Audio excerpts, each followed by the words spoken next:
Hello students. तो जैसा कि आज लास्ट दिन है, यानी कि अंतिम दिन, यहाँ पर लास्ट डे चल रहा है एसएससी सीजीएल एग्ज़ाम का। तो 27 जुलाई है, आज के बाद आपका एग्ज़ाम नहीं है। थर्ड शिफ्ट का जो एग्ज़ाम है वो हो चुका है फाइनली समाप्त। तो यहाँ पर जो भी क्वेश्चंस मिल पाए उन सभी को डिस्कस करने वाले हैं। थर्ड शिफ्ट में आज का लेवल का रहा हुआ है लास्ट दिन में। बाकी फोर्थ शिफ्ट का भी एनालिसिस मिलेगा, चाहे डे कोई भी हो, लेकिन हर एग्ज़ाम का हर शिफ्ट का एनालिसिस यहाँ पर मिलता है। तो बस आप लोगों को क्या करना है कि वीडियो को लाइक, शेयर और चैनल को ज़रूर सब्सक्राइब कर लें, क्योंकि हर एग्ज़ाम का एनालिसिस जो आपको यहीं पर दिया जाता है। चलिए क्वेश्चन शुरू करेंगे। कौन सा पूछा गया था? एक क्वेश्चन ये था कि प्रधानमंत्री ने योगा दिवस की शुरुआत कब की हुई थी। तो ये आपको इससे पूछा गया था कि कब शुरुआत की गई थी या कब मनाया गया था। तो अगर पहली बार मनाने की बात करें तो 2015 इसका राइट आंसर हो जाएगा। और इसकी घोषणा कब की गई थी? तो 2014 में प्रधानमंत्री के द्वारा की गई थी। तो पहली बार मनाया गया था 2015 में, यानी साल 2014 में नरेंद्र मोदी ने योगा को अंतर्राष्ट्रीय पहचान दिलाई हुई थी। और नरेंद्र मोदी ने जो संयुक्त राष्ट्र की बैठक में अंतर्राष्ट्रीय योग दिवस मनाए जाने की मांग रखी हुई थी संयुक्त राष्ट्र में, जिसके स्वीकार किया गया। और 21 जून साल 2015 को पहली बार अंतर्राष्ट्रीय योग दिवस मनाया गया था। तो अगर पहली बार पूछा जाता है कब मनाया गया था, तो वो 2015 में मनाया गया था। 21 जून को अंतर्राष्ट्रीय योग दिवस होता है, जिसकी बात जो है नरेंद्र मोदी ने 2014 में संयुक्त राष्ट्र महासभा में की हुई थी। तो इसके बारे में जो कहा गया था वो 2014 में, और पहली बार जो मनाया गया वो 2015 में मनाया गया था। नेक्स्ट क्वेश्चन था कि ऊष्मागतिकी में जीरो का नियम, यानी कि जो शून्य का नियम होता है, जिसको जीरोथ लॉ बोलते हैं, कि इसकी खोज किसने की हुई थी या कब की गई थी। आपको सन दिया हुआ था कि इस सन में ऊष्मागतिकी का कौन सा नियम खोजा गया था। तो अगर ऊष्मागतिकी के जीरो के नियम यानी कि जीरोथ लॉ की बात करें, तो जो शून्यवां नियम है ऊष्मागतिकी के 4 प्रमुख नियमों में से एक होता है, जो कि यह एंट्रोपी के संदर्भ में बिना तापमान की एक स्वतंत्र परिभाषा प्रदान करता है, जिससे कि दूसरे नियम में परिभाषित किया गया। यह कानून 1930 के दशक में राल्फ एस फाउलर द्वारा स्थापित किया गया था। अगर ये पूछा गया था किसने इसको दिया हुआ था इस नियम को, तो Ralph S Fowler right answer हो जाएगा। किस वर्ष आया हुआ था? तो 1930 में आया हुआ था।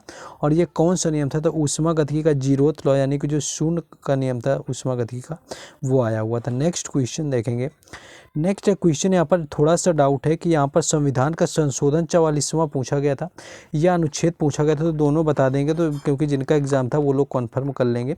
संविधान के अगर अनुच्छेद 44 की बात करें, तो ये जो समान सिविल संहिता होती है, यानी कि जो समान सिविल संहिता, जिसे आपका सिविल कोड जिसे बोलते हैं, उससे संबंधित है संविधान का अनुच्छेद 44। संविधान निर्माताओं ने नीति निर्देशक सिद्धांत में आर्टिकल 44 के माध्यम से समान नागरिक संहिता की कल्पना की हुई थी, यानी समान नागरिक संहिता इसका राइट आंसर हो जाता है, जो कि अनुच्छेद 44 के तहत है, ताकि सभी धर्म और संप्रदाय के लोग एक जैसा, यानी कि पर्सनल लॉ हो। आर्टिकल 44 के तहत नीति निर्देशक तत्वों के सिद्धांत की इसकी बात कही गई थी। नेक्स्ट क्वेश्चन था कि पंडित राम नारायण किस वाद्य यंत्र से संबंधित थे। देखिए, पहले ये क्वेश्चन नहीं पूछा जाता था, लेकिन एमटीएस एग्जाम से ये पूछना शुरू हुआ है। और अब तक के एमटीएस और ये सीजीएल मिलाकर के 3 से 4 बार एग्जाम में ये पूछा जा चुका है कि जो पंडित राम नारायण है किस वाद्य यंत्र से संबंधित हैं। तो सारंगी जो है इसका राइट आंसर था। पंडित राम नारायण एक भारतीय संगीतकार थे, जो संगीत वाद्य यंत्र, संगीत को एकल संगीत वाद्य यंत्र के रूप में लोकप्रिय बनाने का श्रेय दिया जाता है। तो सारंगी इसका राइट आंसर था। एक हिंदुस्तानी शास्त्रीय संगीतकार रहे हैं जो कि सारंगी बजाते थे, और उन्होंने सारंगी को एकल शास्त्रीय वाद्य के रूप में लोकप्रिय बनाया हुआ है, यानी कि जो पूरा क्रेडिट जाता है वो पंडित राम नारायण को जाता है। नेक्स्ट क्वेश्चन पूछा गया था कि फर्ग्यूसन कॉलेज के संस्थापक कौन थे, यानी फाउंडर ऑफ फर्ग्यूसन कॉलेज पूछा गया था। तो अगर फर्ग्यूसन कॉलेज की बात करें कि इसका फाउंडर कौन था, तो यहाँ पर आपको ऑप्शन के अकॉर्डिंग जाना होगा कि ऑप्शन उसमें क्या क्या दिए हुए थे। बाकी अगर फर्ग्यूसन कॉलेज की बात करें तो भारत के पुणे शहर में कला और विज्ञान की धाराओं में विभिन्न पाठ्यक्रम पेश करने वाला एक स्वायत्त सार्वजनिक निजी कॉलेज है, जिसकी जो स्थापना की बात करें तो इसकी स्थापना हुई थी 1885 में। और 1885 सभी को पता होगा कि इसी वर्ष जो है भारतीय राष्ट्रीय कांग्रेस की भी स्थापना की गई थी। स्थापना करने वाले वामन श्री आप्टे थे, ये ऑप्शन में नहीं होगा, तो बाल गंगाधर तिलक दिया होगा। विष्णु शास्त्री चिपलूरकर थे, तो यहाँ पर बाल गंगाधर तिलक ज़्यादातर ऑप्शन में दे दिया जाता है। तो फर्ग्यूसन कॉलेज के जो रहे हुए थे वो बाल गंगाधर तिलक थे। और अगर पहले प्राचार्य पूछे जाए कि फर्ग्यूसन कॉलेज के कौन थे, तो प्रोफेसर वामन शिवराम जो हैं ये पहले प्राचार्य रहे हुए थे फर्ग्यूसन कॉलेज के, तो ये भी याद रखना है। अब तो एग्ज़ाम है नहीं, 4th शिफ्ट का ही बाकी, ज़्यादा बचा ही नहीं है। बाकी अगर आपसे ये पूछा गया था कि जो 44वां संविधान संशोधन है वो किससे संबंधित है। अगर 44वें संविधान संशोधन की बात कर लें तो 44वें संविधान संशोधन ने सर्वोच्च न्यायालय एवं उच्च न्यायालय की कुछ शक्तियों को पुनर्स्थापित कर दिया था। यानी कि जो 44वां संविधान संशोधन अधिनियम था, इसके तहत उन प्रावधानों को विलोपित कर दिया गया था जो राष्ट्रपति, उपराष्ट्रपति, प्रधानमंत्री एवं लोकसभा के जो अध्यक्ष होते थे उनके निर्वाचन से संबंधित जो विवादों का निर्णय था करने के लिए न्यायालय की शक्ति छीन लेते थे। तो इसके लिए इसका अधिकार आपको बता दिया था, उसकी अपनी शक्तियाँ पुनर्स्थापित, यानी कि उच्च न्यायालय और सर्वोच्च न्यायालय के पास उनकी जो शक्तियाँ थी पुरानी, उनको पुनर्स्थापित कर दिया गया था। नेक्स्ट क्वेश्चन था कि भारत के पहले गणतंत्र दिवस में मुख्य अतिथि कौन थे। अगर मुख्य अतिथि की, ये भी कई बार रिपीटेड क्वेश्चन है कि जो पहला गणतंत्र दिवस था उस देश में जो मुख्य अतिथि राष्ट्रपति बने हुए थे वो किस देश के राष्ट्रपति थे, ये क्वेश्चन पूछा जाता है।